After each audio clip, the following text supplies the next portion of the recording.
একটা সরের মধ্যে চিনি আর পানি, এখন আপনি বলেন তো এটা কোন ধরনের মিশ্রণ, তখন আপনার উদাহরণ দিয়ে তখন তো আপনাকে বলতে হবে বায়ু যে আসবে এমন তোর কথা নাই, তাই না? এই জন্য আপনাকে জিনিসটাকে বুঝতে হবে মিশ্রণ জিনিসটা কি, মিশ্রণ কয় প্রকার, কেন এই দুই প্রকার, এটা বুঝতে হবে, তারপরে কোশ্চেনে আপনি হাজার হাজার কোশ্চেনের উত্তর দেন। আচ্ছা, এরপরে অনুপরমাণুর গঠন। আচ্ছা, এখন পর্যন্ত এইটুকু যা যদি আপনারা বুঝে থাকেন তাহলে আমার মোটামুটি ভালোই ভালোটুকু পড়াই শেষ।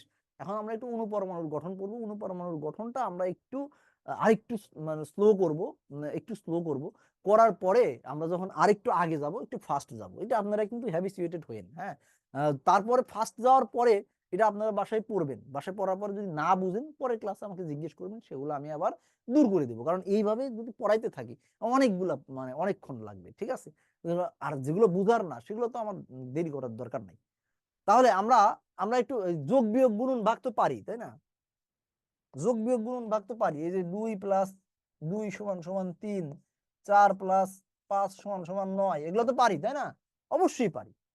এগুলো পারলেই সরি, এই যে 8 + এটা সমান 13 হবে। এটা 4 বলছি, বাংলা ইংরেজি মিশাই ফেলছি।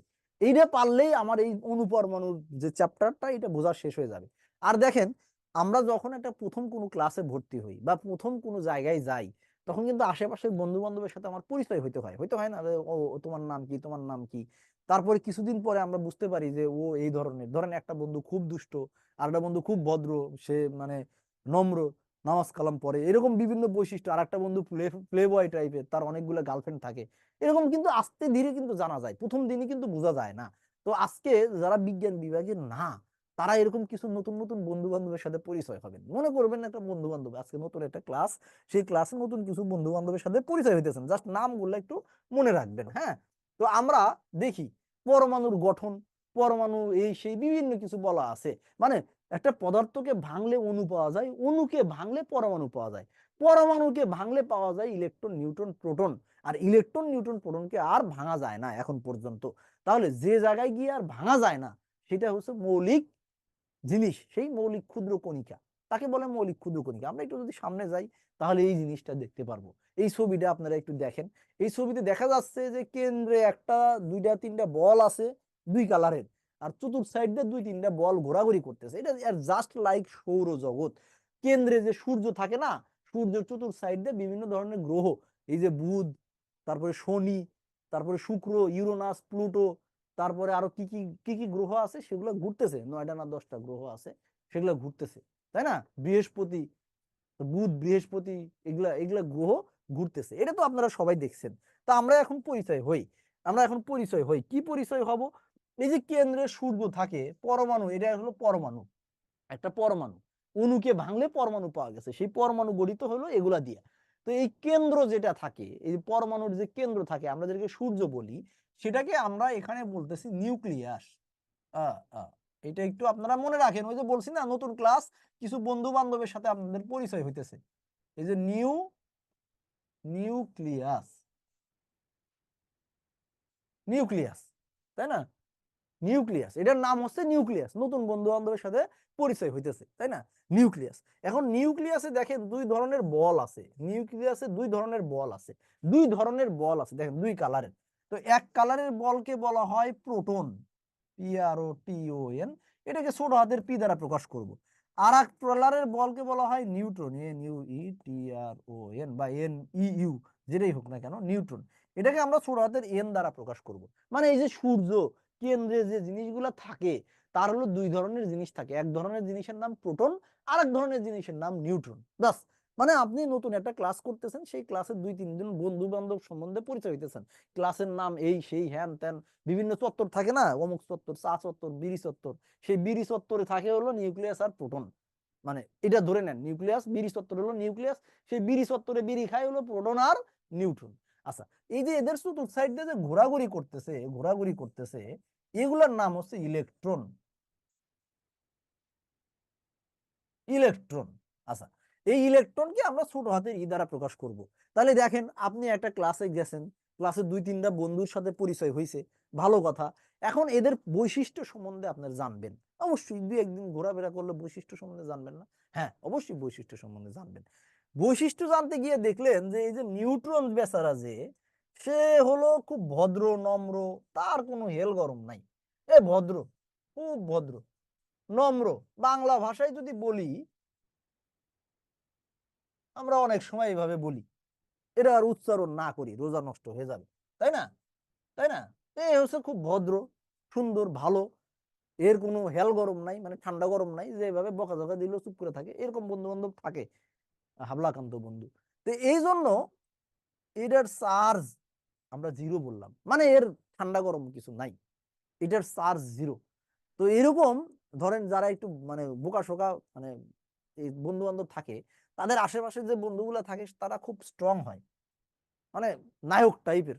ধরেন এই যে এই প্রোটনটা নায়ক টাইপের, সে ধরেন এই ক্লাসে ক্লাসে ভালো মন্দ দেখে, বন্ধু বান্ধবের হেল্প করে, বিপদে আপদে সাহায্য করে, মানে নায়ক টাইপের বন্ধু বান্ধব, এরা একসাথে থাকে, একসাথে থাকে কোথায়? কেন্দ্রের মধ্যে। তো যদি মানে ধরে নেন এটা নায়ক না, ধরেন নায়িকা, মানে মেয়েরা আবার বলবো যে ছেলেদেরকে, ধরে নেন আপনি যেরকম উল্টাটা ধরে নেন, আমি নায়ক, আমি বললাম না এটা নায়ক টাইপের, এটা নায়ক। তো নায়ক টাইপের লোকজনের আশেপাশে কিন্তু কিছু নায়িকাও ঘোরাঘুরি করে, করে না? যে একটু ক্লাসের মধ্যে দেখবেন স্মার্ট, আপনারে কেউ গুনে না, আপনার মানে ফুল দিলে নেয় না, আর আরেকজন ছেলের পিছনে ফুল নিয়ে ঘুরে, আছে না এরকম বাস্তব জীবনে ঘটনা টটনা? তো এলো এই ধরনের নায়ক টাইপের লোক। তো এর পাশে পাশে দিয়ে অনেক লোকজন ঘোরাঘুরি করে, এগুলা কি ঘোরা, নায়কের পিছে কি আরেক নায়ক ঘুরবে? না কে ঘুরবে বলেন? কে ঘুরবে? তাহলে এ যদি পজিটিভ হয়, মানে প্লাস হয়, তাহলে তার পিছে যারা ঘুরতেছে তারা কি হবে বলেন তো? কমন সেন্স কি বলে? কমন সেন্স কি বলে? শরীফ শরীফ আর গল্পের আগে কমন সেন্স কি বলে? যদিও শরীফ শরীফা নিয়ে এত কিছু বলা ঠিক না, জাস্ট মানে টক অফ দ্য টাউন তাই বললাম। তাহলে আপনারাই বলতেছেন এটা মাইনাস হওয়ার উচিত, মানে যদি নায়ক হয় এটা নায়িকা। তাহলে দেখেন এই যে এখানে নায়ক আছে, চতুর্থ সাইড দিয়ে অনেক নায়িকা ঘোরাঘুরি করতেছে, ঘুরঘুর করতেছে, এর পিছে কিন্তু ঘুরে না, এ কিন্তু হ্যাবলাকান্ত বন্ধু বান্ধব থাকে না, নায়কের হাতের নিচে দুইটা থাকে না, তার সঙ্গী সাথী, তাদের পিছে কিন্তু কেউ ঘুরতেছে না। তাহলে এটা হলো আমার তিনটা বন্ধু বান্ধবের সাথে আমার পরিচয় হলো যে এই টাইপের। আচ্ছা, এখন বলেন রিয়েল লাইফের নায়ক যারা, তাদের নায়িকা কয়টা থাকে? যারা রিয়েল লাইফের নায়ক, তাদের নায়িকা কয়টা থাকে বলেন? সাকিব খানের কথা চিন্তা করলে হবে না, এটা ধরেন যে অপু বিশ্বাসের লাগে, তারপরে বুবলিরে নিচে, তাও হইতেছে না। এখন পূজা চেরি চেরি ফল খাওয়ার ধান্দায় ছিল, তা যাই হোক ওটা সামহাও খাইতে পারে নাই, এটা ব্যাপার না। রিয়েল লাইফের নায়কদের একটাই নায়িকা থাকে, তাই না? রিয়েল লাইফে যারা স্ট্যান্ডার্ড, যাদেরকে আপনি ফলো করবেন, নায়ক মানে ফলো করার জিনিস, তাদের একটাই নায়িকা থাকে, বাস। Very good. তাহলে আমি যদি একটু মুছে দিই, এদের পরিচয়টা হয়ে গেছে, আমি যদি একটু মুছে দিই, তাহলে দেখা যাচ্ছে আপনি যদি এইদিকে একটু গুনেন, গুনলে দেখবেন যে এখানে 8টা নায়িকা আছে, 8টা নায়িকা আছে, এই যে নায়িকা 8টা আছে, 8টা আছে। তা যেহেতু এটা রিয়েল লাইফের ঘটনা, যেহেতু এটা রিয়েল লাইফের ঘটনা, এখানে সাকিব খান নাই, এখানে আছে আমার আপনার মতো সাধারণ মানুষ, আমরা এখানে আসলে 8জন এই প্রোটন আছে, আসলে 8জন প্রোটন আছে, মানে ওই যে চা চত্বর না, 8জন নায়ক একসাথে গিয়ে বসে বসে চা খায়, তার বন্ধু বান্ধব সাথে নিয়ে। তো ওই জন্য 8টা নায়িকা পাশে পাশে ঘোরাঘুরি করে, একজনের পিছে 8জন ঘোরে না। বুঝা গেছে ব্যাপারটা? তাহলে এখান থেকে বোঝা গেল যে একটা পরমাণুর মধ্যে যতগুলা প্রোটন থাকবে ততগুলা ইলেকট্রন থাকবে। এই যে একটা জিনিস বুঝতে পারছেন, যে যতগুলা ইলেকট্রন থাকবে ততগুলা প্রোটন থাকবে, বাস। আর কেন্দ্রের মধ্যে কিছু নিউট্রনও থাকবে, ওরা জিরো, ওরা হলো আমার ওই বন্ধু বান্ধব, নায়করা বিড়ি টিড়ি খাইলে বিড়ি আইনা দেয়, বা চাটা খাইলে চা আইনা দেয়, ধরো চা খা, তাই না, টাকা পয়সা দিলে চাটা আইনা দেয়। তাহলে এই ধরনের জিনিস বোঝা গেল, তাহলে একটা একটা পরমাণুর মধ্যে এই যে এই জিনিসগুলো ঘটবে, এবং এর মধ্যে প্রোটন আর নায়ক আর নায়িকা সমান থাকবে। আর এই যে কেন্দ্রের মধ্যে যে থাকে, কেন্দ্রের মধ্যে কি কি থাকে, নিউক্লিয়াসে থাকে হলো প্রোটন প্লাস নিউট্রন। এদের যদি সংখ্যা যোগ করা হয়, এদের সংখ্যা যদি যোগ করা হয়, তাহলে আমি যেটা পাবো সেটাকে বলা হয় ভর সংখ্যা। মানে এই পরমাণুর ভর হচ্ছে ভর সংখ্যা, তাই না? ভর সংখ্যা, এই পরমাণুর ভর হচ্ছে ওই দুটোর যোগ করলে। ধরেন এইটার মধ্যে এর মধ্যে 8টা প্রোটন আছে, 8টা নিউট্রন আছে, তাহলে এটার ভর হবে 16। এইটাই, এই হলো ব্যাপার। এইটুকু যদি বুঝতে পারেন, এই কথাটুকু যদি আপনারা জানেন, তাহলে আপনারা মনে রাখেন যে ক্লাস 9-10 একটা কেমিস্ট্রির কঠিন একটা অধ্যায় আপনারা পড়া শেষ। আমার কি মানে আমি কি ক্লিয়ার বুঝাইতে পারছি? এই যে বিজ্ঞান, দিস ইজ সায়েন্স। যারা সায়েন্স নন ব্যাকগ্রাউন্ড তারা আপনারা কমেন্ট করেন, যারা সায়েন্সের তারা ইজি বুঝবেন, তারা মনে হবে স্যার কেন এটা নিয়ে এত কথা বলতেছে, এটা তো একটা সহজ জিনিস, এটা নিয়ে কেন এত মানে পেছানোর দরকার আছে ভাই। আমি আমার এক্সপিরিয়েন্সে দেখছি, মানে আমি যখন মানে পড়াশোনা করি তখন আমরা গ্রুপ ওয়াইজ পড়াশোনা করতাম। তো গ্রুপ ওয়াইজ পড়াশোনা করলে একজন আরেকজনকে হেল্প করতাম। তো আমাদের সাথে যে আর্টসের যে ভাইটা ছিল, ওনাকে যখন বিজ্ঞান পড়াইতে গেছি তখন আমি দেখছি যে আমার মানে এক্সপিরিয়েন্স চেঞ্জ হয়ে গেছে। আমি আরে এই জিনিস কেন সে বুঝে না, এটা তো একটা সহজ জিনিস। আমার ধীরে ধীরে বুঝতে পারছি যে আসলে মানে আমার কাছে সহজ লাগলেও তার কাছে বিষয়টা বিশাল কঠিন। এই কারণে আমি ওই নলেজ থেকে যখন আমি আপনাদের পড়াই তখন জিরো লেভেল থেকে পড়াই, এবং আমি বলেই দিই যারা বিজ্ঞানের ছাত্র আছেন, যারা বিজ্ঞান ভালো বুঝেন, তাদের আমার ক্লাস করার কোনো দরকার নাই, কারণ আমি বেসিক থেকে শুরু করবো, একদম জিরো লেভেল থেকে শুরু করবো। যে স্টুডেন্টরা কিছুই বুঝতো না সেও যেন আজকে বলতে পারে যে না আমি বিজ্ঞানটা বুঝতে পারছি, আমি 2টা নাম্বারের উত্তর দিতে পারবো। যদি এটা সে করতে পারে পরীক্ষার হলে, যে অমুক স্যারের ক্লাসে করে আমি একটা কোশ্চেনের উত্তর দিতে পারছি, এটা হলো আমার সফলতা। আর যিনি বলেন বিজ্ঞানে এমনি 10টা পারে, তাকে শিখাইয়া লাভ নাই, তাকে সে আমার চেয়ে বেশি জানে অলরেডি। তো ঠিক আছে, তাহলে বুঝতে পারছেন ব্যাপারটা ক্লিয়ার? তাহলে এইটা যদি হয় পরমাণুর গঠন টঠন অনেক কিছু শেষ। আর এই একটা ছবির উপর ভিত্তি করে পরবর্তী লেকচারের প্রায় অর্ধেক অংশ আমার শেষ করতে হবে। আচ্ছা, ক্লিয়ার হলে ভালো কথা। আমরা একটু সামনে আগাই, আমরা একটু সামনে আগাই। এই কোশ্চেনের উত্তরটা দেন, আপনাদের আসছিল কোন একটা কোশ্চেন, পরমাণু চার্জ নিরপেক্ষ কেন হয়? তার মানে কি দেখেন, আচ্ছা আচ্ছা আপনারাই উত্তর দেন আগে, পরমাণু চার্জ নিরপেক্ষ কেন হয়, মানে পরমাণুর চার্জ জিরো হয় কেন, কি কারণে জিরো হয়, এর মধ্যে কি কি সমান থাকে আর কারণে, দেখুন এই যে লেখা আছে। তো আমি অলরেডি আপনাদেরকে অনেকক্ষণ হলে ব্যাখ্যা দিয়ে বুঝাইছি, একজন উত্তর দিলে হবে না, আপনারা সবাই উত্তর দেন। হ্যাঁ হ্যাঁ আচ্ছা, এই যে দেখেন এত কিছু পড়ার পরেও অনেকেই উত্তর দিতেছে ক। আমি কিন্তু কখনোই বলি নাই যে এই যে প্রোটন মানে হলো নায়ক আর নায়কের বন্ধুর সংখ্যা সমান, এটা আমি কিন্তু কখনোই বলি নাই। আমি জাস্ট উদাহরণ দিছিলাম যে 8টা 8টা যদি থাকে, আমি কখনোই বলি নাই যে নায়ক আর নায়কের বন্ধু সমান, এটা আমি বলছি? আপনারা যারা ক উত্তর দিলেন আমি কখনো এটা বলছি যে এই হলো নায়ক, এ হলো প্লাস আর এ হলো জিরো, এই নায়ক আর নায়কের বন্ধুর সংখ্যা সমান, এটা কি আমার এতক্ষণের লেকচারে কোনো সময় আমি বলছি? আমি বলছি যে এই মাইনাসের নায়িকা 8টা আছে, মানে 8টা নায়িকা আছে, যেহেতু রিয়েল লাইফ এক নায়কের পিছনে 8 নায়িকা ঘুরবে না, সুতরাং 8জন নায়কের পিছনে 8জন নায়িকা ঘুরতেছে, আমি সবসময় এটা বলছি। এরপরেও অনেকেই আপনারা ক উত্তর দিছেন, দ্যাটস ওয়াই আমি এটা এত ডিপলি পড়াইতেছি। তার বোঝা যাচ্ছে যে কেন্দ্রের মধ্যে থাকে প্রোটন প্লাস নিউট্রন, আর বাইরে দিয়ে ঘোরে ইলেকট্রন।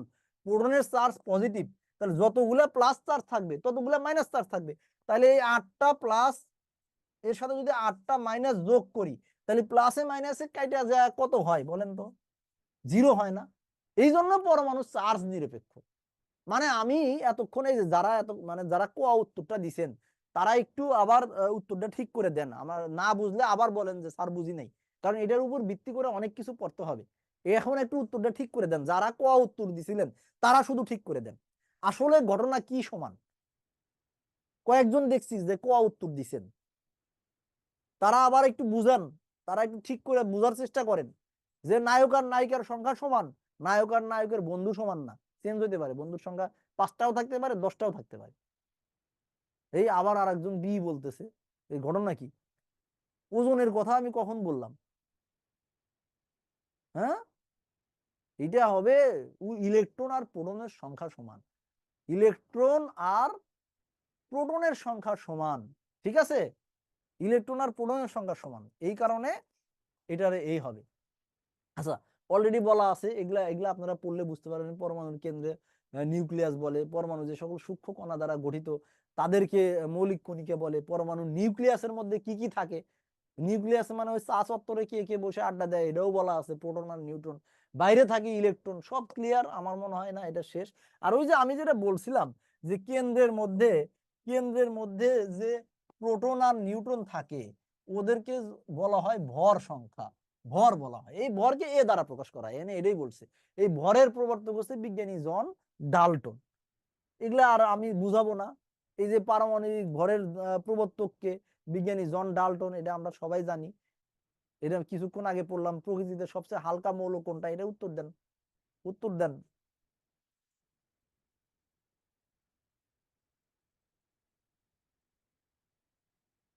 আচ্ছা, হাইড্রোজেন অনেকেই বলছে, ঠিক আছে, কারণ এটা কোনো একটা তথ্যে আমি পড়াইছিলাম। প্রোটনের চার্জ কি বলেন? প্রোটনের চার্জ কি? কেন্দ্রের মধ্যে যে নায়ক বন্ধু আছে, সেই নায়ক বন্ধুর চার্জ কি? দেন উত্তর, দেন উত্তর, দেন উত্তর, দেন, সবাই দেন। আরে বাবা, ভুল হবে সঠিক হবে, আমরা আবার এটা নিয়ে পড়াশোনা করব। এই একজন বলছে বি, বি কেন হবে? পজিটিভ এবং নেগেটিভ দুই রকম চার্জ থাকে, হে তাহলে হিজড়া হয়ে যাবে। নায়ক কখনো হিজড়া হয়? বলেন। এই কে যেন বি দিছে, তারে বলতেছি, দেখেন আরেকজন ডি দিছে, উপরের কোনোটাই নয়। কেন নয় রে ভাই? প্রোটনের চার্জ পজিটিভ, বারবার বলছি। ডি হবে কেন?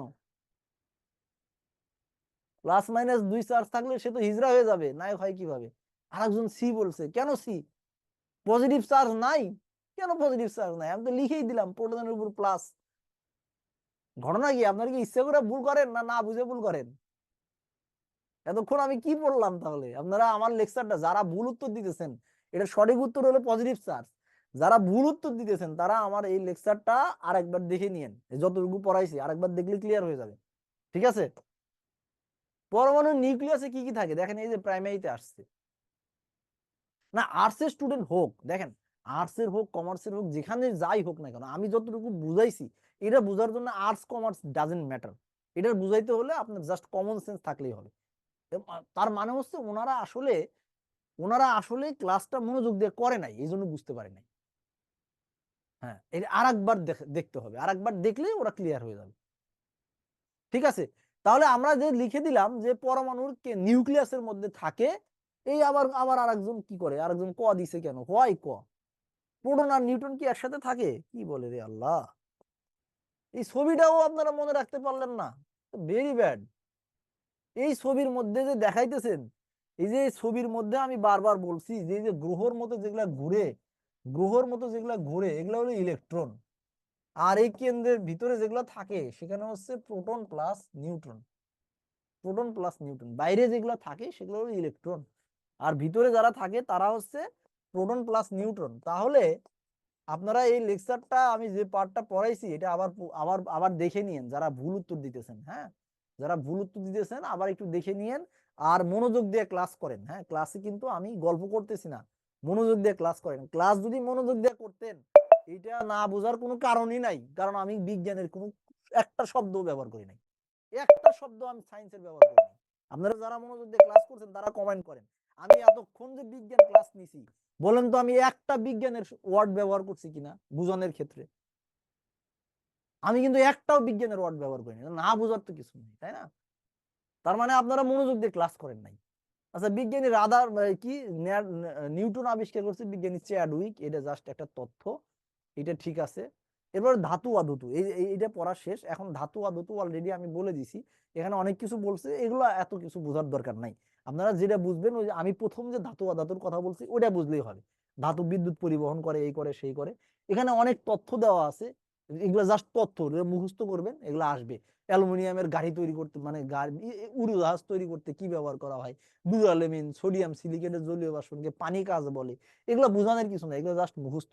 এগুলাও মুখস্থ। প্রকৃতিতে সবচেয়ে হালকা ধাতু লিথিয়াম, সবচেয়ে সক্রিয় ধাতু পটাশিয়াম, সবচেয়ে মূল্যবান ধাতু প্লাটিনিয়াম, স্বাভাবিক তাপমাত্রায় তরল থাকে হলো পারদ আর সিজিয়াম, প্রকৃতিতে ভারী তরল পদার্থ পারদ, গলনাঙ্ক সবচেয়ে কম পারদ, তারপরে সবচেয়ে বেশি পাওয়া যায় হলো ব্যবহৃত ধাতু হলো লোহা, সবচেয়ে বেশি পাওয়া যায় হলো অ্যালুমিনিয়াম, সবচেয়ে বেশি অধাতু পাওয়া যায় অক্সিজেন। তারপরে হলো ধাতুর উপর আঘাত করলে ঢপ ঢপ শব্দ করে, মানে টন টন শব্দ করে না। যে ধাতুর উপর আঘাত করলে আমি বলছিলাম ঝনঝন শব্দ করে, বলছিলাম না একজন দুইজন ব্যতিক্রম থাকে, তাহলে অ্যান্টিমনি, যারা আঘাত করলে শব্দ হয় না। তারপরে জিঙ্ক ধাতু সবচেয়ে বেশি ক্ষয় হয়। পানিতে ভাসে হলো সোডিয়াম ধাতু, মানে সোডিয়াম ধাতু পানির চেয়ে হালকা। এই যে কার্বনের কি এটা হলো সংকর ধাতু। দেখেন ওই যে আমরা যখন হাইব্রিড বলি না, উচ্চ ফলনশীল, যে উচ্চ ফলনশীল যে আমাদের যে গাছের চারাগুলা আছে সেগুলো আমরা হাইব্রিড বলি না। দেশিগুলা 1 বিঘাতে ধান হয় হলো ধরেন 15 মণ বা 12 মণ বা 10 মণ। আর যখন আপনি হাইব্রিড ব্রি ধান 29 লাগান বা ব্রি ধান কত 32-33 লাগাই দেন, তখন দেখেন যে প্রতি শতকে 1 বিঘা আমাদের এলাকায় 33 শতকে হয়, দেখা যায় যে 26 মণ 27 মণ 30 মণ পর্যন্ত হয়ে যায়। এগুলোরে আমরা কি বলি? হাইব্রিড। হাইব্রিড মানে কি? উচ্চ ফলনশীল। উচ্চ ফলনশীল কেন বানাইছি? আরেকটার সাথে মিশাইয়া যাতে আমাদের সুবিধা হয়। এই যে দেখেন, এই যে কপার ধাতু, কপার ধাতুটা একটা নরম ধাতু। এই যে তারের মধ্যে কপার থাকে, কার মধ্যে কপার থাকে? তারের মধ্যে কপার থাকে। সেই তারের মধ্যে কপার দেখবেন এদিক করলে বাঁকা হয়, ওইদিক করলে বাঁকা হয়। কপার ওইরকম নরম একটা ধাতু। তো ওইটা দিয়া আমার এলাকা সিরাজগঞ্জ, ওইটা ওইটা দিয়া তো আর মানে কঠিন কোনো বস্তু বানানো যাবে না। এই জন্য কপার ধাতুকে আরো শক্তিশালী বানানোর জন্য ব্রোঞ্জ বা কাঁসা যেগুলা বলি, ওর মধ্যে যে টিন, কপার এবং টিন এটা মিশ্রণ করা হয়। কয় পার্সেন্ট করে করা হয় এটাও বলা আছে। এই পার্সেন্ট আপনাদের মনে রাখতে হবে না, এটা হলো বিসিএস টিসিএস যারা দিবে, যদি কেউ দেন তাদের পার্সেন্ট সহ পড়তে হবে। আর যদি শুধুমাত্র নবম দশম, সরি সিরাজগঞ্জের কাজীপুরে বাড়ি আমার, শুধুমাত্র যদি আপনি, না এটা একটু বড় করে লাভ নাই, এটা হলো আপনাদের ওই লেকচার শিটের ছবি, তো এটা বুঝতে পারবেন না। এটা জাস্ট আমি বলে দিই আপনারা। আচ্ছা, শাহজাদপুর, ভেরি গুড। তাহলে আপনারা যেটা মনে করতেছেন, তাহলে ওটা মিশ্রণ গুলা কয় পার্সেন্ট হবে, এটা যদি অন্যান্য পরীক্ষার জন্য লাগবে, আপনাদের জন্য শুধুমাত্র বলবে যে ব্রোঞ্জ তৈরি হয় কি দিয়ে, অ্যালুমিনিয়াম ডুরালুমিন তৈরি হয় কি দিয়ে, লোহার সাথে। এগুলো আপনারা বইয়ের মধ্যে দেখলে বুঝতে পারবেন, এটা আমার পড়ানোর কিছু নাই, এটা জাস্ট মুখস্থ নির্ভর পড়া। আমি এই জন্য বলছি যে আমার এগুলো সব মুখস্থ নির্ভর পড়া। ধাতুর বিজারণ ক্ষমতা জিঙ্কের বেশি, চকলেটে অ্যালুমিনিয়াম ব্যবহার করা হয়, ক্রোমিয়াম দিয়ে সবুজ কাঁচ তৈরি করা হয়, আতশবাজির জন্য ম্যাগনেসিয়াম ব্যবহার করা হয়, নীল আর চুন্নি মূল্যবান ধাতু আসে অ্যালুমিনিয়ামের যৌগ থেকে, রং হিসাবে ব্যবহার করা হয় লেদ অক্সাইড, শামুক এবং ঝিনুকের খোলস দিয়ে ক্যালসিয়াম কার্বনেট থাকে। আমরা যে চক দিয়ে লিখি সেটা ক্যালসিয়াম কার্বনেট, পানের সাথে যে চুন খায় সেটাও কি, এই আগের লেকচার দেখতে হবে না, আমি বলছি যে ওটা দেখতে হবে না, ওটা আপনাদের বইয়ের মধ্যে আছে। বেকিং পাউডার তৈরি হয় সোডিয়াম বাইকার্বনেট দিয়ে। সোডিয়াম বাইকার্বনেটের অনেক সময় এটা এভাবে আসতে পারে, NaHCO3, এরকম আসতে পারে। হ্যাঁ, যে নিচের কোনটা বেকিং পাউডার, এটা হলো সোডিয়াম বাইকার্বনেট। ডাস মেটালে থাকে কপার, অ্যালুমিনিয়াম, ফরস্টাইল মেশিনে সেলেনিয়াম নামের ধাতু ব্যবহার করা হয়। এগুলো জাস্ট পড়া। প্রকৃতিতে স্বাভাবিক তো আমাদের তরল থাকে কোন ধাতু, এটার উত্তর দেন। এই এখন দেখা যায় সাগর চন্দ্র, আপনি আপনার ভিডিওটা অফ করে দেন। আপনার ভিডিও তো দেখায় লাভ নাই, আপনার দেখে আমার লাভ কি? আপনি আমারে দেখেন, এতে আপনার ব্যান্ডউইথ ক্ষয় হইতেছে। ক্লাসে হয়তো যারা ভিডিও অন করতেছেন তাদের হয়তো ব্যান্ডউইথ ক্ষয় হইতেছে। আপনারা নেট স্পিড যদি ভালো না থাকে তখন আপনারা ভিডিও ভালো দেখতে পারবেন না। তো সেটা দিয়ে আপনারা ভিডিও অফ করে দেন, আপনাদের ভিডিও কেউ দেখতেছে না। আচ্ছা, এরপর অধাতব পদার্থ। অলরেডি অধাতব পদার্থ নিয়ে আমার কথা বলা শেষ। কোনটা কোনটা অধাতব পদার্থ যে কি করে, এখানে বলা আছে অধাতব পদার্থ বিদ্যুৎ এবং তাপ অপরিবাহী। সবচেয়ে সক্রিয় অধাতব পদার্থ ফ্লুরিন। তারপরে কি বলা হয়েছে, ধাতু সঙ্গে গ্রাফাইট এবং বিদ্যুৎ, এগুলো আপনারা পড়ে নিয়েন, এগুলো পড়লেই বুঝতে পারবেন। সিলিকন ধাতু অর্ধপরিবাহী। অর্ধপরিবাহী মানে হচ্ছে এগুলো হচ্ছে পরিবাহী এবং অপরিবাহীর মাঝখানে। এগুলো দিয়ে যত ধরনের কম্পিউটারের যন্ত্রপাতি, এই যে কম্পিউটারের যত পিসির যত যন্ত্রপাতি, মেমোরি থেকে শুরু করে প্রসেসর, সব বানানো হয় এই সিলিকন দিয়ে। তারপরে ব্রোমিন সাধারণ অবস্থায় তরল থাকে, হাইড্রোজেন গ্যাস নিজে জ্বলে না, অন্যকে, এরকম বলা আছে। কার্বন ডাই অক্সাইড জ্বলতে সাহায্য করে না, বরং নিভাইয়া দেয়। আয়োডিন পটাশিয়াম এগুলা মিশায় টিংস্টার আয়োডিন ব্যবহার করা হয়, এগুলো পচন রোধনের জন্য ব্যবহার করা হয়। ফসফরাসের দুইটা রূপ আছে, ওই যে একটা রূপ ভেদ বললাম। ধূমায়িত সালফিউরিক অ্যাসিডকে ওয়ালিয়াম বলে, এটার সংকেত এটা ওইটা, এটা আপনাদের বইয়ের মধ্যে লেখা আছে। এগুলা তথ্য আপনারা জাস্ট পড়ে নিয়েন, এগুলো বুঝানোর কিচ্ছু নাই। লাফিং গ্যাস হচ্ছে নাইট্রোজেন, নাইট্রাস অক্সাইড, এটা হলো লাফিং গ্যাস, এটা দিলে মানুষ হাসে। আচ্ছা, এই যে অ্যাকুয়ারিয়াজিয়াটা একটু মনে রাখেন, এটা একটু পড়ার দরকার আছে, এই জন্য পড়ি। এটা হচ্ছে রাজ অম্ল। রাজ অম্ল, এই রাজ অম্ল কি জিনিস? এটা হচ্ছে যে এটার মধ্যে যদি মানে রাজার ধাতু। হ্যাঁ, নিবন্ধনের আইসিটি ক্লাস আমি নেব। মানে কি রিটেনের কথা বলতেছেন আনোয়ার সরকার না আনোয়ারা সরকার? হ্যাঁ, রিটেনের আইসিটি ক্লাস আমি নেব, ফিজিক্সও আমি নেব ইনশাল্লাহ। যদি না কোনো প্রবলেম হয়, আমার পায়ে একটা প্রবলেম হইতেছে, মানে অপারেশনে যাইতে হবে। যদি অপারেশনে যাইতে না হয় তাহলে হয়তোবা দুইটা ক্লাসই নেব, না হলে ফিজিক্সে হয়তোবা অন্য একটা টিচার খুঁজতে হবে। হ্যাঁ, রিটেনে আমি নিব, আইসিটি ক্লাস আমি নিব। রিটেনে ফিজিক্স আর মানে আইসিটি আমি পড়াবো ইনশাল্লাহ। তো যেটা বলতেছিলাম, তো অ্যাকুয়ারেজিয়া হচ্ছে ওই সোনার মতো ধাতুগুলাকে গলায় দেয়, এই জন্য এটাকে রাজ অম্ল বলা হয়। এটা কি, এই যে হাইড্রোক্লোরিক অ্যাসিড আর হলো গাঢ় নাইট্রিক অ্যাসিড 1:3 অনুপাতে মিশাইতে হবে, তাহলে এটা রাজ অম্ল হয়ে যায়।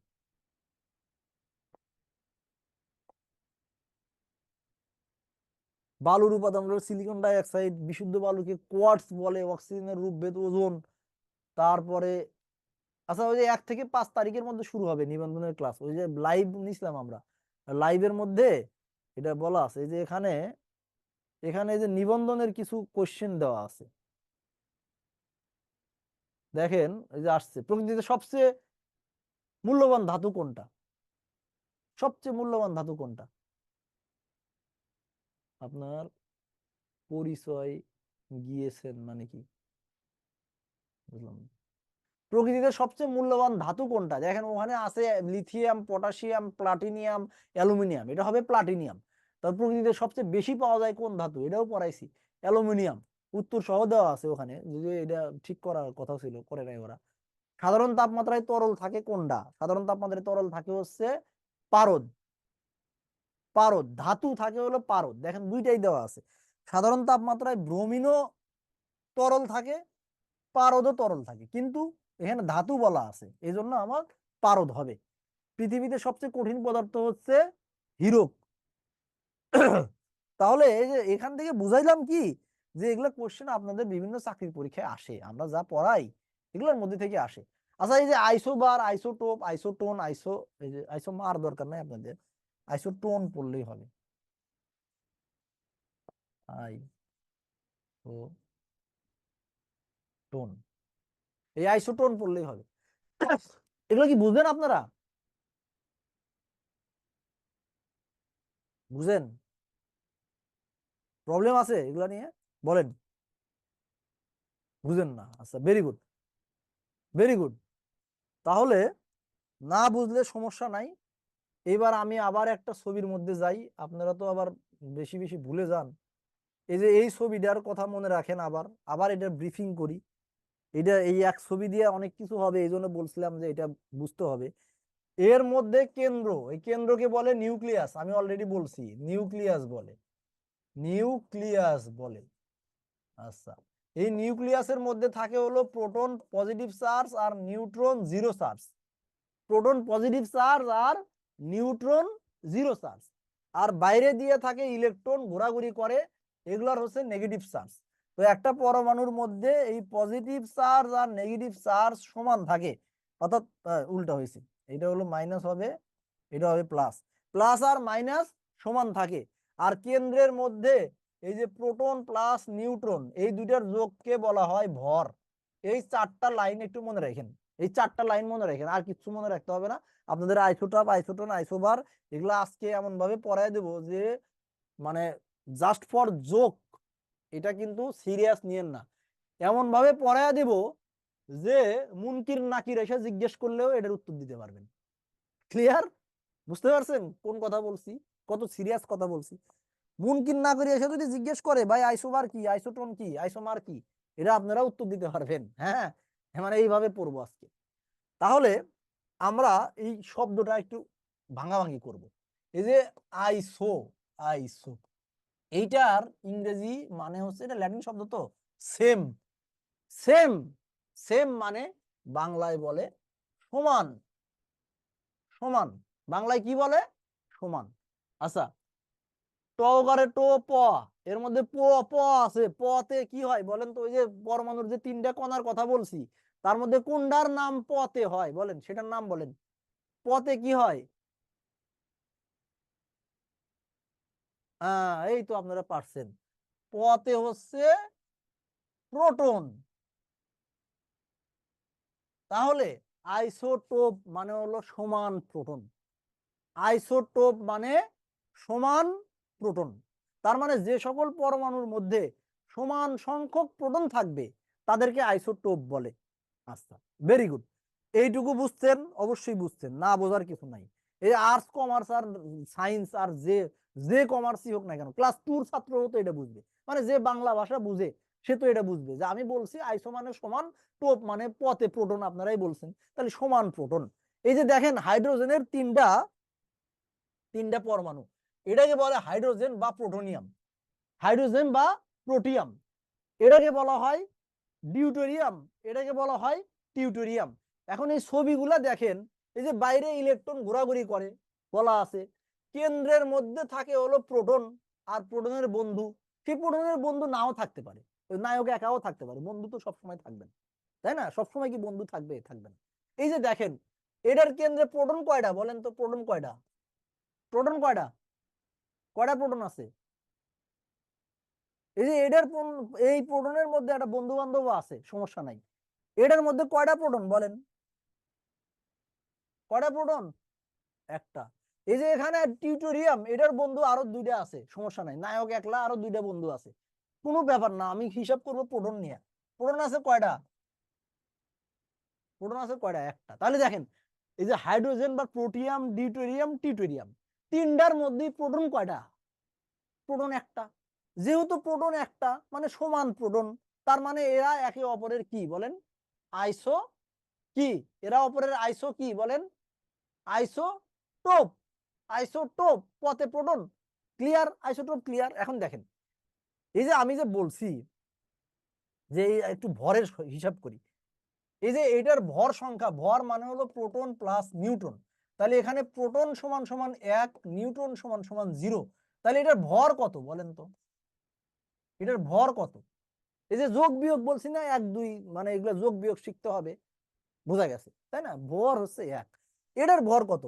প্রোটন হচ্ছে একটা, নিউট্রন হচ্ছে একটা, তাহলে 1 আর 1 যোগ করলে এর ভর হচ্ছে 2। এর ভর কত বলেন? 2। আর এর ভর কত? প্রোটন হচ্ছে একটা, নিউট্রন হচ্ছে বন্ধু বান্ধব আছে দুইটা, তাহলে দুইটা 1 2 আর 1 যোগ করলে হয় 3। এই হচ্ছে দেখেন হাইড্রোজেন, প্রোটোনিয়াম এবং ডিউটেরিয়ামের মধ্যে পার্থক্য এটাই, এর ভর 1, এর ভর 2, এর ভর 3। তাহলে এটাকে আমরা বলি পানি, H2O। এটার নাম কি বলেন তো? পানি। তাহলে এই যে D2O, এটাকে আমি কি বলবো? এর নাম কি বলবো? এ যদি পানি হয়, এও পানি, এর মধ্যে ডিফারেন্সটা কই? ডিফারেন্সটা কোথায় বলেন তো? ডিফারেন্সটা কোথায়? ভরের মধ্যে। তাহলে যে এটার ভর বেশি, তাহলে এটাকে আমরা কি বলবো? ভারী পানি বলবো। আচ্ছা ভারী পানি আপনারা অনেকেই জানেন, কখনো কি চিন্তা করছেন কেমনে ভারী পানি হয়েছে? কেন এরা ভারী পানি বলতেছে? কি জন্য একে ভারী পানি নামে ডাকা হয়? এখন ব্যাপারটা ক্লিয়ার। এখন এই জিনিসটা আর আপনারা কোনোদিন ভুলবেন না, এটা আপনাদের মনে থাকবে। এটা হলো বুঝে পড়ার সুবিধা। না বুঝে পড়লে পড়া মনে রাখা খুব কঠিন, মাথার উপর প্রচুর প্রেসার পড়ে। আর যদি বুঝে পড়েন তাহলে সুন্দরভাবে মনে থাকে। তাহলে ক্লিয়ার ব্যাপারটা? তাহলে বোঝা যাচ্ছে যে হাইড্রোজেনের পরমাণুর মধ্যে কোনো নিউট্রন নাই। মানে কি? এমন পরমাণুও হইতে পারে যেখানে নিউট্রন নাই, নিউট্রন ছাড়াও পরমাণু হইতে পারে, কিন্তু এই ইলেকট্রন আর প্রোটন থাকতেই হবে।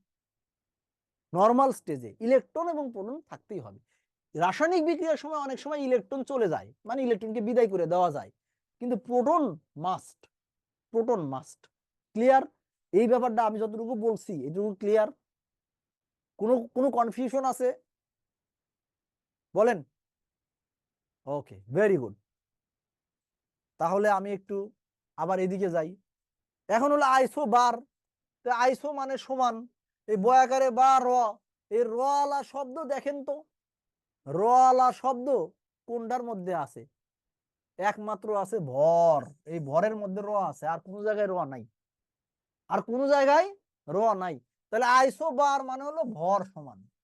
ভর সমান মানে কি? কেন্দ্রের মধ্যে নিউট্রন আর প্রোটন সংখ্যা সমান হতে হবে। ক্লিয়ার? বোঝা গেছে? এটা কি বুঝতে পারছেন? আইসো বার র ভর। তাহলে আর একটা বলে নিই, আইসোটোন।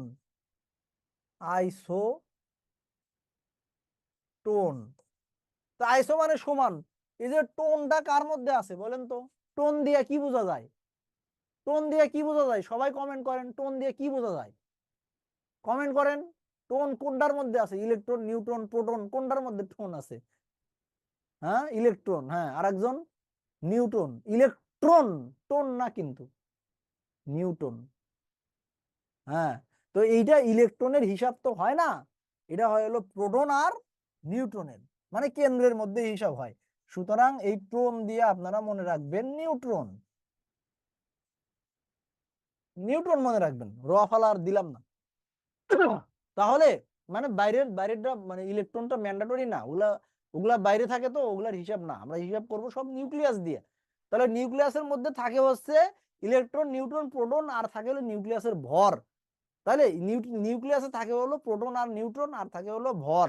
তাহলে টোপ মানে প্রোটন সংখ্যা সমান, রতে ভর সংখ্যা সমান, আর কেন্দ্রের মধ্যে যেহেতু ইলেকট্রন নাই, ইলেকট্রনের চিন্তা বাদ, সুতরাং আমার নিউট্রন টোনতে নিউট্রন বুঝায়। এইটুকু বুঝলে এইটুকু একটু মনে রাখবেন কষ্ট করে, কষ্ট হবে জানি। এই যে দেখেন, এই যে চলে আসছে ভারী পানির সংকেত কি, এটা আর আপনাদের পড়াইতে হবে না, আপনারা পারবেন। এই যে এক্সাম্পল দেখেন, এক্সাম্পল দেখেন, এটা হবে আর্গন, এটা হবে আর্গন, এটা একটু ভুল লিখছে। দেখেন কেন্দ্রের মধ্যে 16টা প্রোটন আছে, 24টা নিউট্রন আছে, তাহলে এর ভর কত বলেন তো? এর ভর কত? 16টা নিউটন আছে, 16টা প্রোটন আছে, 24টা নিউটন আছে, তাহলে ভর কত? 16 আর 24 যোগ করলে কত হয় বলেন তো? 40 হয়। এই যে এইভাবে লেখে, যে কোনো জিনিসের ভর লেখে, যে সালফার ভর লেখে উপরে, আর প্রোটন সংখ্যা লেখে হলো নিচে, এইভাবে লেখে। মানে এটা হলো ভর সংখ্যা, এটা হচ্ছে পি প্লাস এন, আর এটা সমান সমান পি। তাহলে এখান থেকে এন বের করা সহজ, এটা থেকে এটা বাদ দিলেই এন বের হয়ে যাবে। তাহলে বোঝা যাচ্ছে ব্যাপারটা? ক্লিয়ার? ক্লিয়ার? তাহলে এখানে 17টা প্রোটন আছে, আর 23টা কি আছে? নিউটন আছে, যোগ করলে কত হয়? 40। তার মানে এরও ভর 40। এটার 18টা প্রোটন আছে, 22টা নিউটন আছে, যোগ করলে কত হয়? 40। তাহলে এরও ভর কত? 40। তাহলে এই সবগুলোর ভর কিন্তু সমান, মানে এই সবগুলোর ভরই হচ্ছে এটা ইকুয়াল, এটা ইকুয়াল, এটা সমান সমান কত? 40। তাহলে এদেরকে একে অপরের কি বলবো বলেন তো? আমরা এতক্ষণ কি পড়লাম? সবাই বলেন, একজন দুইজন না, কি? যেহেতু ভর সমান সুতরাং আইসো বার, যেহেতু ভর সমান সুতরাং এটাকে কি বলবো? আইসো বার, কারণ র আছে ভরের মধ্যে, ভরের সাথে র এর রিলেশন দিয়ে মনে রাখবেন। এখন বলেন, এই যে যারা আর্টস কমার্সের, তারা কি বুঝতে পারছেন আমি কি বলছি? ক্লিয়ার? আচ্ছা, এখন দেখেন, এই যে এখানে আমি নিউটন সংখ্যা বের করব, তাহলে নিউটন সংখ্যা বের করতে হলে কি হয়? উপরটা থেকে নিচেরটা বাদ দেওয়া লাগে।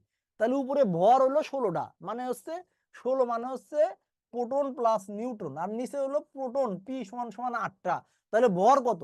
16 থেকে 8 বাদ দিলে নিউটন সংখ্যা কত বলেন তো? 8। এবার নাইট্রোজেন, ওর ভর হলো 15, আর নিচের নাইট্রোজেনের প্রোটন আছে কয়টা? 7টা। তাহলে এখান থেকে এটা বাদ দিলে নিউটন সংখ্যা কত? 8টা। কার্বন, এর ভর হলো 14, ইলেকট্রন প্রোটন সংখ্যা কয়টা? প্রোটন সংখ্যা হলো 6টা। তাহলে উপর থেকে নিচে বাদ দিলে হলো 8টা। তাহলে প্রত্যেকটারই নিউট্রন সংখ্যা সমান। এই অক্সিজেন, নাইট্রোজেন আর কার্বন, এটার নিউট্রন সংখ্যা সমান। তাহলে এরা একে অপরের কি বলেন তো? এরা একে অপরের কি বলেন? ভেরি গুড, আপনি একা একা মনে রাখছেন, আপনার মানে আপনাকে ধন্যবাদ, অনেক ভালো। তাহলে এটা হচ্ছে আইসোটোন। ওকে, ক্লিয়ার? তাহলে আমার মনে হয় আইসোটোপ, আইসোটোন ক্লিয়ার। এখন অগ্নি নির্বাপক সিলিন্ডারের মধ্যে কি থাকে? অগ্নি নির্বাপক সিলিন্ডারের মধ্যে যেটা থাকে, যেটা কার্বন ডাই অক্সাইড থাকে, যেটা কি করা হয়? গ্যাসকে কি করা হয় বলেন? ভর মানে হলো আইসো বার, আর নিউট্রন দিয়া আইসোটোন মনে রাখবেন।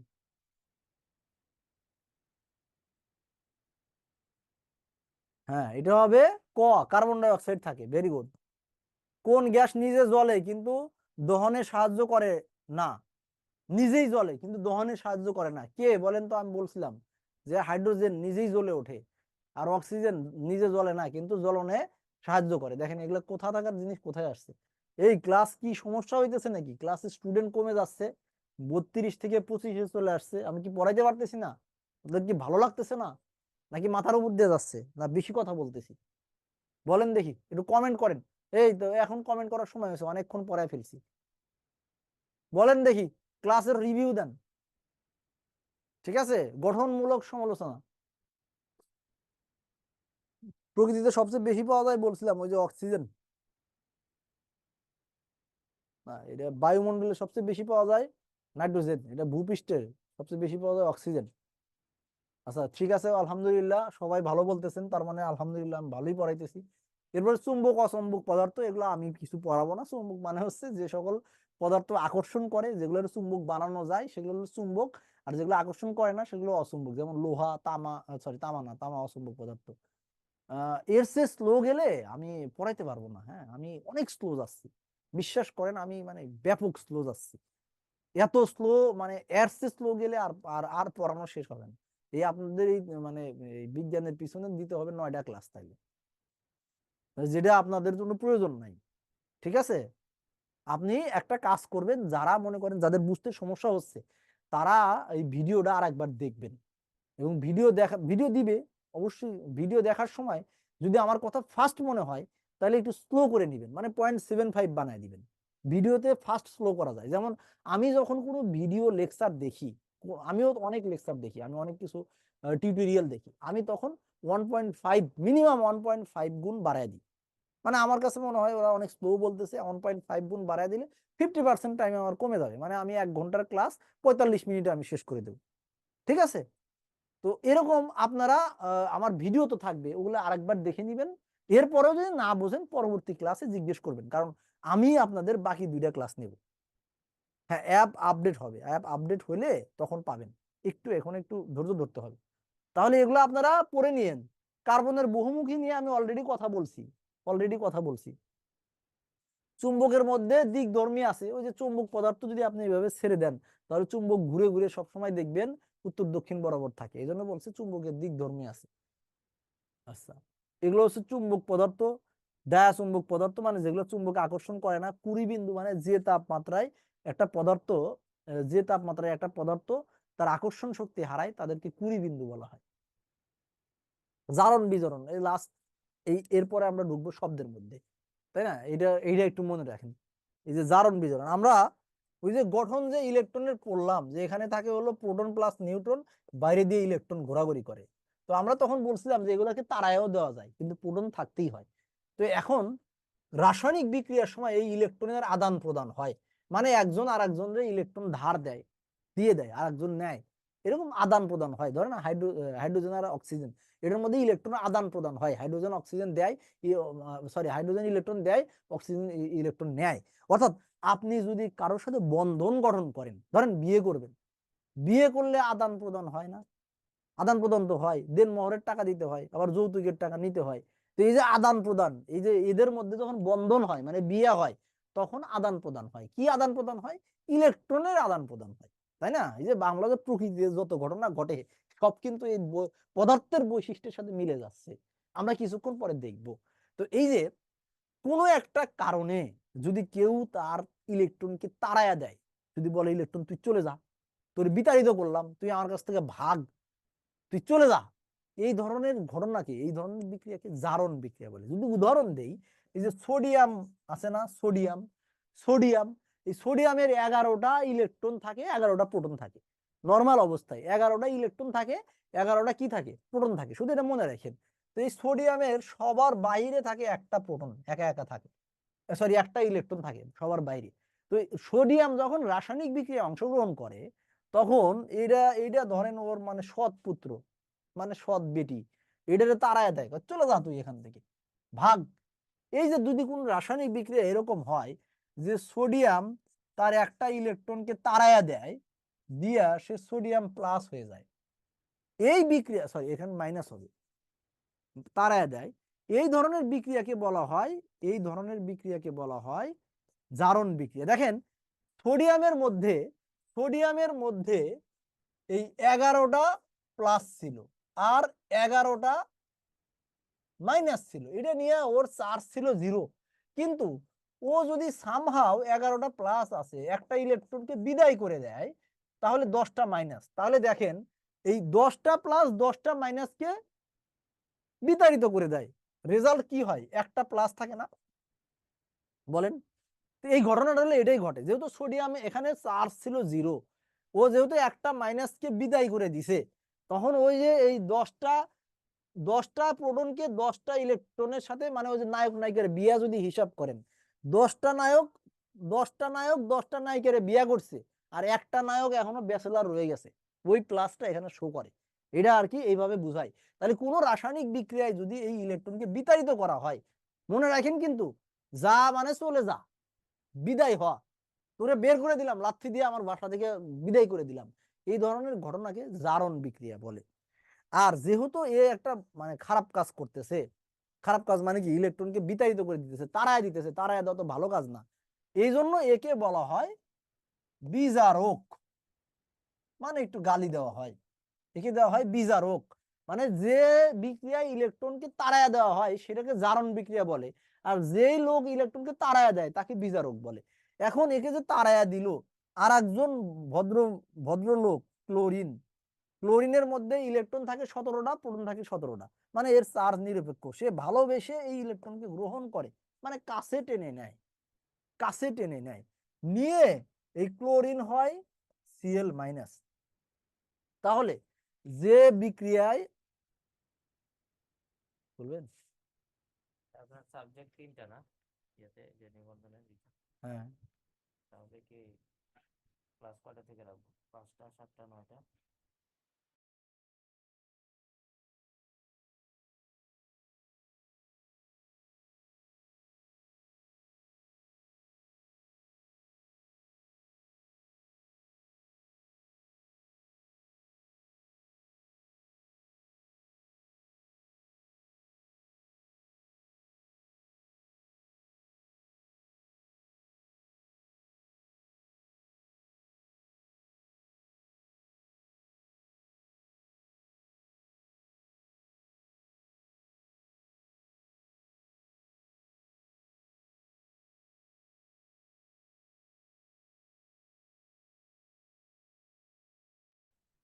আচ্ছা, যেটা বলতেছিলাম, তাহলে এই যে, লাইভে কি আসবেন?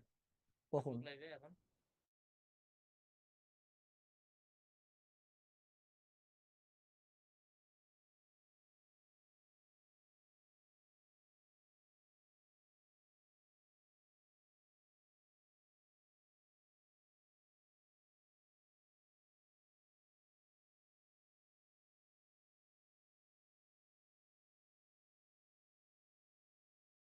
তাহলে এই যে ভালোবেসে ইলেকট্রনকে গ্রহণ করলো, ইলেকট্রনকে কাছে টেনে নিল, এই ধরনের কাছে টেনে নেওয়াকে বলা হয় বিজারণ বিক্রিয়া। মানে কাছে জারণের উল্টাটা, আপনি বিজারণ ভুলে যান, জারণটা মনে রাখেন।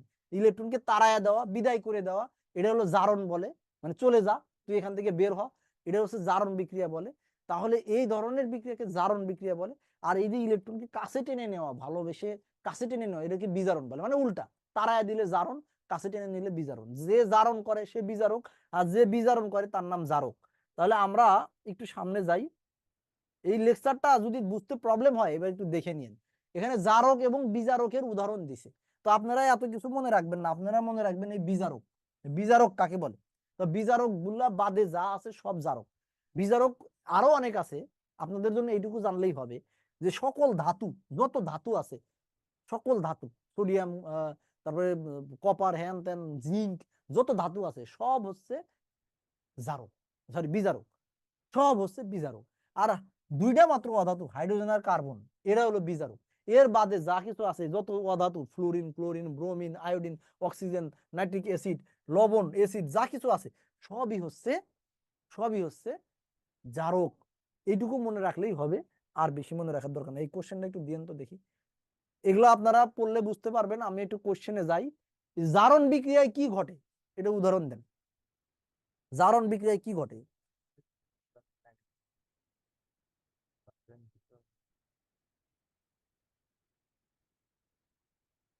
বিজ্ঞানের কোশ্চেন কোনটা আসছে? হ্যাঁ, হ্যাঁ, না, আসতেছি। কন্টিনিউ করেছে।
ইলেকট্রনের বর্জন, হ্যাঁ ভেরি গুড, এটা হয়েছে ইলেকট্রনের বর্জন। ইলেকট্রনকে যদি বর্জন করা হয় তাহলে হলো এটা। আচ্ছা, কোনটি জারক পদার্থ নয়? কোনটি জারক পদার্থ নয়? এই যে আমরা জারক পদার্থ কোনগুলা সেগুলো তো আমরা বললাম। বিজারক পদার্থ কোনগুলা? আমি বলছি সকল ধাতু, অক্সিজেন আর হলো হাইড্রোজেন, সরি কার্বন আর হাইড্রোজেন। এই যে কার্বন, হাইড্রোজেন আর হলো সকল ধাতু, এটা হলো সব বিজারক। তাহলে এখানে যেহেতু বিজারক হাইড্রোজেন আছে, সুতরাং এটার উত্তর হবে হাইড্রোজেন। নিচের কোনটি বিজারক পদার্থের উদাহরণ? বিজারক পদার্থের উদাহরণ কোনটা? ওই যে বলছি সকল ধাতু, কার্বন এবং হাইড্রোজেন, তাহলে এটা হচ্ছে কার্বন। এবার শব্দ এবং তরঙ্গ। আচ্ছা এখন বলেন, এই যে আজকে আমার আর ধরেন আর 20 মিনিট পড়াইতে হবে, আজকে কি আমি আরো কন্টিনিউ করব নাকি এই ক্লাসটা পরবর্তী ক্লাসে পড়ায় দেব, কোনটা করব বলেন? আপনাদের মাথা ঠিক আছে? মানে পড়াইতে পারবো? স্টুডেন্ট অনেক কমে গেছে, মানে আমার স্টুডেন্ট ছিল 30 জন, 30 বা 32 জন ধরেন। 30 জন থেকে যদি 10 জন কমে যায় তার মানে 33% স্টুডেন্ট আউট, মানে 33% স্টুডেন্ট আউট। আচ্ছা ঠিক আছে, তাহলে শব্দ এবং তরঙ্গ আমরা এখন পড়বো। Very good. আচ্ছা, শব্দ এবং তরঙ্গ। যে পর্যায়বৃত্ত আন্দোলন, যে পর্যায়বৃত্ত আন্দোলন জড় মাধ্যমের মধ্যে এক স্থান থেকে অন্য স্থানে শক্তি এবং তথ্য সঞ্চালন করে কিন্তু কণাগুলো স্থানান্তরিত হয় না, তাকে তরঙ্গ বলে। তাহলে পর্যায়বৃত্ত আন্দোলনটাকে বুঝতে হবে। দেখেন আমরা যখন গাড়ি নিয়ে যাই তখন কিন্তু এইভাবে এইভাবে রাস্তা ঘুরে পেঁচায় এমনি একদিক যায় এখানে দাঁড়াই, তাই না? কিন্তু এইটাকে বলা হয় রৈখিক গতি বা সাধারণ গতি। এটা সরল, যদি সোজা রাস্তায় যায় তাকে সরল রৈখিক বলে, আর এরকম হলে বিভিন্ন রৈখিক বলে। কিন্তু কিছু জিনিস আছে যারা একটা জিনিসকে বিন্দুকে কেন্দ্র করে ঘোরাঘুরি করে, যেমন ঘড়ির কাঁটা। ঘড়ির কাঁটা প্রতি 1 মিনিট পর পর সেকেন্ডের কাঁটা কিন্তু এই একটা বিন্দু, যে কোনো একটা বিন্দু ধরেন, ওই একটা বিন্দুকে একই দিক থেকে অতিক্রম করে প্রতি 1 মিনিট পর পর। আপনি যদি আপনি যদি একটা এরকম পেন্ডুলাম যদি এখানে ঝুলায় এইভাবে টান দিয়ে ছেড়ে দেন, তাহলে দেখবেন সে এইভাবে যাওয়া আসা করতেছে, মানে দোলনা, সরল দোলক বলে। এ দেখবেন প্রত্যেক সময় একটা বিন্দুকে সে এদিক দিয়ে যায় আবার এদিকে অতিক্রম করবে, আবার এখানে গিয়ে আবার এদিক দিয়ে অতিক্রম করবে, মানে একটা বিন্দুকে অতিক্রম করতেছে। তার কারো গতিপথ যদি এরকম হয় যে একটা নির্দিষ্ট সময় পর পর একই দিক থেকে একটা বিন্দুকে বারবার অতিক্রম করে, একই জায়গায় ঘুরপাক খায়, এই ধরনের গতিকে পর্যায়বৃত্ত গতি বলা হয়। তার মানে পর্যায়বৃত্ত গতি বলা হয়। তো এখন ধরেন এই যে একটা জিনিস, ধরেন এই যে একটা জিনিস এখান থেকে যাত্রা শুরু করলো, এখানে আবার এখানে ফিরে আসলো, এই এ বিন্দু থেকে যাত্রা শুরু করে বি বিন্দুতে গেল, আবার এ বিন্দুতে ফিরে আসলো, এটাকে বলা হয় এক পর্যায়। এক পর্যায় বলে, বা এক কম্পনও বলে অনেক সময়, বা একটা দোলনও বলে, যেটাই বলেন না কেন, এক পর্যায় বা কম্পন যেটাই বলেন না কেন। অথবা ঘড়ির কাঁটা এখান থেকে যায় আবার এখানে ফিরে আসলো, একটা পর্যায় বা একটা দোলন বা একটা কম্পন, যেটাই বলেন না কেন। এটার উপর ভিত্তি করে তরঙ্গকে কয়েকটা ভাগে ভাগ করছে। এই যে আমরা একটা ছবি দেখতেছি, একটা ছবি দেখতেছি, দেখেন একটা লাউড স্পিকার। আপনি যদি এই ছবিটা বোঝা যাচ্ছে মলিকুল গুলা, অণুগুলা কি করতেছে, অণুগুলা অণুগুলা কি করতেছে একটু দেখেন, একটু দেখি। হ্যাঁ ফারজানা আক্তার, আপনাকে ধন্যবাদ। অণুগুলা দেখেন, এখানে যে কারেন্টের তার দেওয়া আছে, তার মানে লাউড স্পিকারে যদি আপনি বিদ্যুৎ শক্তি দেন তাহলে সেটা কি শক্তিতে রূপান্তরিত হয় বলেন তো? আমি যদি এখানে বিদ্যুৎ তার দেওয়া মানে কি বিদ্যুৎ দেওয়া, লাউড স্পিকারের মধ্যে আমি বিদ্যুৎ দেই, সে কি শক্তিতে রূপান্তরিত হয়? কি শক্তিতে রূপান্তরিত হয়? শব্দ শক্তিতে রূপান্তরিত হয়। Very good. তাহলে আমরা শক্তি রূপান্তরও কিন্তু পড়তে পারলাম, যে আলো শক্তি বিদ্যুৎ শক্তিতে রূপান্তরিত হয় সোলার প্যানেল দিয়া, আর লাউড স্পিকার দিয়া শব্দ শক্তি কিসে পরিণত হয়? বিদ্যুৎ শক্তিতে পরিণত হয়। আর এই যে আমি এখানে কথা বলতেছি তার সাথে তার লাগানো আছে, এটা মাইক্রোফোন। এই মাইক্রোফোন দেখা যাচ্ছে না তারটা, কারণ আমার গেঞ্জিও লাল, এই এখানে দেখা যাচ্ছে। এই যে মাইক্রোফোনে আমি কথা বললে এটা কি শক্তিতে রূপান্তরিত হয় বলেন তো? শব্দ শক্তি কি শক্তিতে রূপান্তরিত হইতেছে? আমি কথা বলতেছি, শব্দ গিয়া লাগতেছে, বিদ্যুৎ শক্তি হইতেছে, তাই না? তারের মধ্যে দিয়ে কি যায়? বিদ্যুৎ যায় না? হ্যাঁ, এরকম রূপান্তর হয়। তাহলে এই যখন শব্দটা যাচ্ছিল তখন দেখা যাচ্ছে অণুটা একবার এদিকে যাচ্ছে আবার এইদিকে আসছে, এইভাবে যাওয়া আসা করতেছে, মানে সেই সাম্য অবস্থান থেকে অণুগুলো এইভাবে যাওয়া আসা করতেছে। তাহলে এই যে অণুগুলা যে এইভাবে যাওয়া আসা করতেছে, এই যে কম্পন, ধরেন অণুগুলা এখান থেকে গিয়ে এখানে যায়, গিয়ে আবার এখানে গিয়ে এখানে ফিরে আসে, এই যে ফিরে আসাকে একে বলা হয় একটা কম্পন, একটা কম্পন। তো শব্দ যখন চলে এই অণুগুলা শুধু কাঁপে, অণুগুলা কিন্তু এখানকার অণু এখানে যায় না, এটার মাধ্যমে কম্পনটা ওইদিকে চলে যায়। যেমন পুকুরের মধ্যে যদি আপনি ঢিল দেন, তাহলে পুকুরের মধ্যে এভাবে ঢেউ যায়, তাই না? এখানে ঢিল দিলেন, এভাবে ঢেউ গেল। এখন বলেন তো, এখন বলেন তো,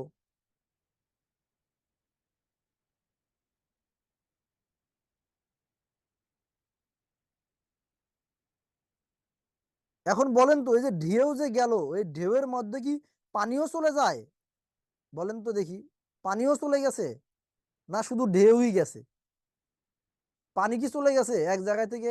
ঢিল দিলে যদি আর এক জায়গায় পানিও চলে যাইতো, তাহলে তো আর আমাদের এত পাম্প টাম্প লাগতো না, আমরা পা দিয়ে এখানে লাথি মারতাম, পানি চলে যেত ঢাকা শহরে, তাই না?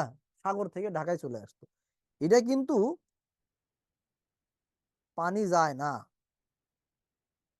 একটু ওয়েট করেন, আমার একটু।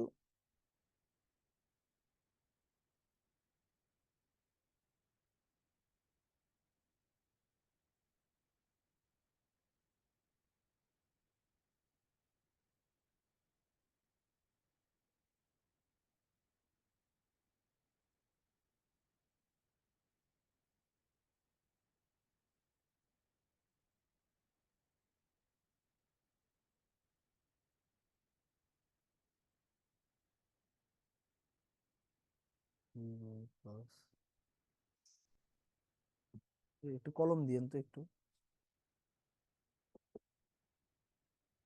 লাগবো। না,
আচ্ছা, তাহলে দেখা যাচ্ছে যে পানি কিন্তু যাচ্ছে না, কণা কিন্তু যাচ্ছে না, যাচ্ছে হচ্ছে আমার শব্দ বা শক্তি বা আন্দোলন বা চাপ।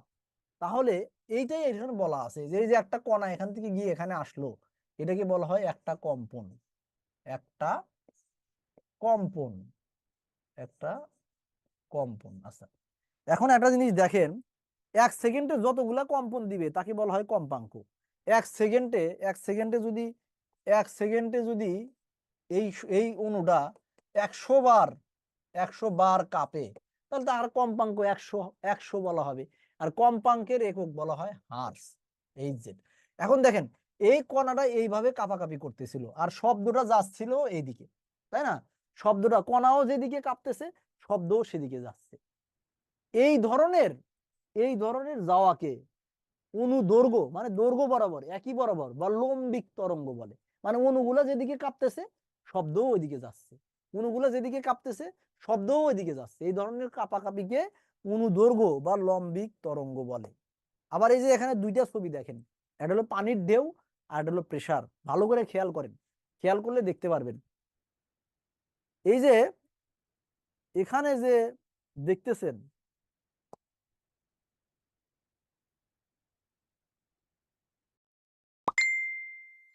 এখানে যে দেখতেছেন, এই যে এখানকার যে স্প্রিংটা, এখানকার স্প্রিংটা কি এখানে চলে গেছে? বা এখানকার স্প্রিংটা কি এখানে চলে গেছে? না, এটা শুধু সংকোচন সম্প্রসারণ গেছে। এই স্প্রিংটা একবার এখানে লাফ দিয়ে আবার এখানে নিচ থেকে গিয়ে এইভাবে এখানে দাঁড়াইতেছে। অর্থাৎ এই স্প্রিং এর এখানে যদি একটা অণুর কথা চিন্তা করেন, তাহলে এই অণুটা এইদিকে লাফালাফি করতেছে, এইভাবে